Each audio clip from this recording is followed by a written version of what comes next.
বন্ধুরা, আজ আমি সম্পূর্ণ কিছু অপ্রিয় উচিত কথা নিয়ে এই ভিডিওটি বানিয়েছি। সবাইকে রিকোয়েস্ট করে বলবো শুরু থেকে শেষ পর্যন্ত ভিডিওটি স্কিপ না করে দেখতে থাকুন। তার আগে সবাইকে বলবো যারা এখন পর্যন্ত জীবনের পাওনা চ্যানেলটিকে সাবস্ক্রাইব করেননি, প্লিজ সাবস্ক্রাইব করে বেল বাটনটিকে বাজিয়ে দিন। আসছি ছোট্ট একটি ইন্ট্রোর পর। কি বলা হচ্ছে সেটি তুমি হৃদয়ে ধারণ করো, কে বলছে সেটি বিবেচ্য বিষয় নয়। পথের ভিখারিও কখনো কখনো তোমাকে পৃথিবীর সবচেয়ে মূল্যবান পরামর্শ দিতে পারে।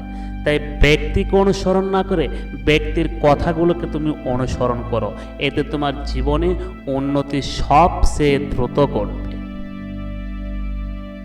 ব্যর্থতা মানে হচ্ছে শুধুই ব্যর্থতা। কেন হয়েছে, কার কারণে হয়েছে সেগুলো কোনো মানুষই জানতে চাইবে না। যখনই তুমি ব্যর্থ হবে তার সমস্ত যন্ত্রণা, সমস্ত দায়ভার তোমাকে একাই সইতে হবে। কোনো মানুষই তোমার পাশে এসে দাঁড়াবে না তোমাকে সান্ত্বনা দেওয়ার জন্য, তোমাকে দুটি কথা বলার জন্য। তাই কখনো অজুহাত দেখাবে না, অন্য মানুষদের সুযোগ দিও না তোমার জীবনটাকে নিয়ন্ত্রণ করতে। সব কিছুর বাধা অতিক্রম করে তোমাকে জিততেই হবে, তোমাকে বিজয়ের সেই মালাকে ছিনিয়ে আনতেই হবে। দাম্ভিকতা দেখানো খুবই সহজ। মানুষ দাম্ভিকতা দেখিয়ে নিজেকে মূল্যবান যাচাই করতে চায়। তারা বলতে চায় আমরা নিজেরা খুব মূল্যবান, কিন্তু তারা এটা জানে না যে বেশি দাম্ভিকতা পাথরের ওজনের মতো নদীর পানিতে নিজেই ডুবে যায়। অন্যদিকে বিনয়ী হলে মানুষ পায় অসাধারণ আত্মসম্মান এবং মানসিক শক্তি। তাই সবাইকে বিনয়ী হওয়া দরকার। ঘন ঘন ভাষা পরিবর্তন করা, বারবার মোবাইলের সিম পরিবর্তন করা, মানুষের সাথে বেশি বেশি রিলেশন করা, মানুষের সাথে বড় লোকের ভাব দেখানো, এই লোকগুলো সব সময় ধান্দাবাজ হয়ে থাকে। বিশ্বাস হয় না? যাদের মাঝে, যাদের আশেপাশে এই স্বভাবগুলো আছে, এই স্বভাবের মানুষগুলো আছে, তাদেরকে একটু পরীক্ষা করে দেখুন। যারা ঘন ঘন ভাষা পরিবর্তন করে, দেখবেন তারা ওই এলাকায় কিছু মানুষের সাথে ভালো সম্পর্ক তৈরি করে, তাদের কাছ থেকে মোটা অঙ্কের টাকা ঋণ করে সেখান থেকে পালিয়ে যায়। আপনি যেন পরবর্তীতে তাদের সাথে কোনো রকম যোগাযোগ না করতে পারেন, সেই জন্য দেখবেন তারা মোবাইলের সিমটাকে পরিবর্তন করে ফেলে। আবার অন্য কোনো জায়গায় যখন নতুন রিলেশন করে দেখবেন, সেখানেও তারা কিছু মানুষকে লোভ দেখিয়ে তাদের কাছ থেকে অর্থ সম্পদ নিয়ে প্রতারণা করে সেখান থেকেও পালিয়েছে। এই সমস্ত মানুষের সারাটা জীবন সেই একই কাজ, তারা শুধু মানুষের সাথে প্রতারণা করবে। অতএব সবসময় এদের কাছ থেকে দূরে থাকুন। সত্যি কথার এখন আর আগের মতো দাম নেই। আপনি যদি সত্যি কথাগুলো সোজাসুজি মানুষকে বলে দিন, তাহলে তারা সত্যি আপনাকে বোকা বলবে। তারা বলবে আপনি বর্তমান দুনিয়া সম্পর্কে কিছুই জানেন না।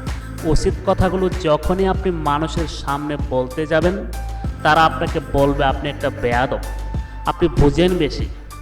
আদালতের কাছে গিয়ে যদি আপনি মিথ্যা কথাগুলো সুন্দরভাবে সাজিয়ে বলতে পারেন, তাহলে আপনি আপনার পক্ষেই বিচারের রায় পাবেন। আর যদি সত্যি কথা বলেন, কোনো সাক্ষী যদি না দেখাতে পারেন, সেখানে আপনি কখনো সঠিক বিচার পাবেন না। বর্তমান সময়ে বড় বড় চোরগুলোর কোনো সাজা নেই বললেই চলে। তাই তো কিছু নামদারি চোর রাতারাতি কোটিপতি হয়ে যাচ্ছে, প্রশাসনকে কোনো মতো ম্যানেজ করে। সারাটা দেশের ভিতরে কোনো শান্তি নাই, প্রতিটি মানুষ শুধু আমার নিয়ে ব্যস্ত সময় কাটাচ্ছে।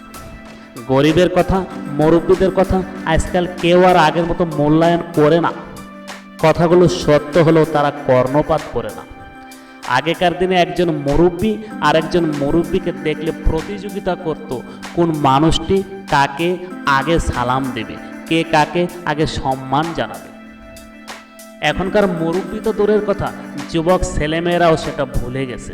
আর যদি তারা কোনো রকম কাউকে সালাম দেয়, তাহলে সেটা অর্ধেক সালাম। মনে হয় সালামকে তারা টি-20 ম্যাচের মতো নিজেদের মতো বানিয়ে নিয়েছে। অনেক মেয়েরা, অনেক ছেলেরা আজকাল অশ্লীলতাকে ফ্যাশন বলে মনে করে। তারা মনে করে এটাই বাস্তব, এটাই সঠিক, এটাই জীবনের ঠিক কাজ। রাগী লোকের যেমন বুদ্ধি নাই, তেমনি মূর্খ লোকের কোনো প্রকার আক্কেল জ্ঞান নাই।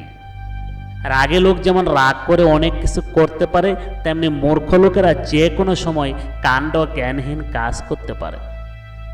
আজকের বাজারে আপনি যেখানেই যাবেন দেখবেন আপনার যোগ্যতা থাকা সত্ত্বেও মামু ছাড়া আপনার কোনো প্রকার চাকরি নেই, আপনার কোনো প্রকার মূল্যায়ন নেই। যে মানুষটির কোনো দয়া মায়া নেই, সেই মানুষটি নির্মমভাবে অন্য আরেকজন মানুষকে আঘাত করতে পারে। একজন সৎ মানুষের কখনোই বন্ধুর সংখ্যা বেশি নয় যতটা বন্ধু একজন অসৎ মানুষের হয়ে থাকে।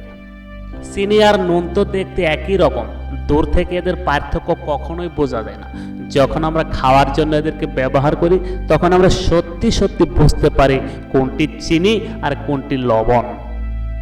তেমনি ভালো মানুষ আর খারাপ মানুষ একই রকম হয়ে থাকে, এদের সাথে মেশার পর তাদের সম্পর্কে বোঝা যায় কে ভালো আর কে খারাপ।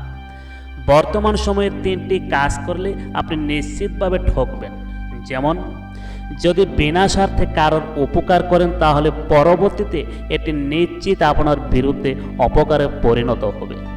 কাউকে টাকা ধার দিলে দেখবেন সে যতটা ভদ্র ব্যবহার করে, যতটা বিনয়ের সাথে আপনার কাছ থেকে টাকাটা নেবে, দেওয়ার সময় তার চেহারাটা কতটা মলিন হয়ে যায়। আপনি যখনই তার কাছে ধারকৃত টাকা চাইতে যাবেন দেখবেন তার মনটা খারাপ হয়ে গেছে। কারোর সাথে ভদ্র ব্যবহার করলে দেখবেন সেই মানুষটি আপনার ভদ্র ব্যবহারের মধ্যে সরলতা খুঁজছে। 40-এর পর দেখবেন আপনার শিক্ষাগত যোগ্যতার আর কোনো দাম নেই, তখন দাম থাকে শুধু প্রতিটি মানুষের কর্মদক্ষতার। 50-এর পর সৌন্দর্যের কোনো দাম থাকে না। আপনি যত বড় রূপবতী হন না কেন, যত সুন্দরী হন না কেন, আর যত সাজুগুজুই আপনি করেন না কেন, দেখবেন চোখের নিচে কালো দাগ আর বাস পড়বেই, আপনার সুন্দর গালগুলো ভাঙবেই। বাড়িতে তখন শুধু 2 জন বুড়ো আর বুড়ি। 80-তে আপনার যতই টাকা থাকুক সেই টাকার কোনো মূল্যায়ন নেই। তখন দরকার হয় অন্য মানুষের সাহায্য, কারণ আপনি মানুষের সাহায্য ছাড়া একটা ইঞ্চিও তখন আর নড়াচড়া করতে পারবেন না। 90-এর পর বিছানায় পড়ে থাকা, তখন ঘুমানো আর জেগে থাকার মধ্যে কোনো তফাৎ নেই। তাহলে কিসের এত অহংকার? যদিও এখনকার মানুষ 90 বছর তেমন একটা বাঁচে না। পরিশেষে বলবো, প্রতিটি মানুষের জীবনে কঠিন সময় আসাটা খুবই জরুরি, কারণ কঠিন সময়ে মানুষ তার ভবিষ্যৎ জীবনের সফলতা সম্পর্কে নিজেকে প্রস্তুত করতে পারে। তাই তো ভারতের প্রাক্তন রাষ্ট্রপতি এপিজে আব্দুল কালাম স্যার বলেছে, আপনি যদি সূর্যের মতো উদীয়মান হতে চান, আপনি যদি সূর্যের মতো জ্বলজ্বল করতে চান, তাহলে আপনাকে আগে সূর্যের মতোই পড়তে হবে।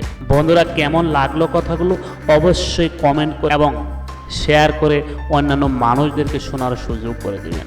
আর যারা এখন পর্যন্ত জীবনের পাওনা চ্যানেলটিকে সাবস্ক্রাইব করেননি, প্লিজ সাবস্ক্রাইব করে বেল বাটনটিকে বাজিয়ে দিন এবং আপনাদের সাথে থাকার জন্য আমাকে সুযোগ করে দিন। ধন্যবাদ সবাইকে।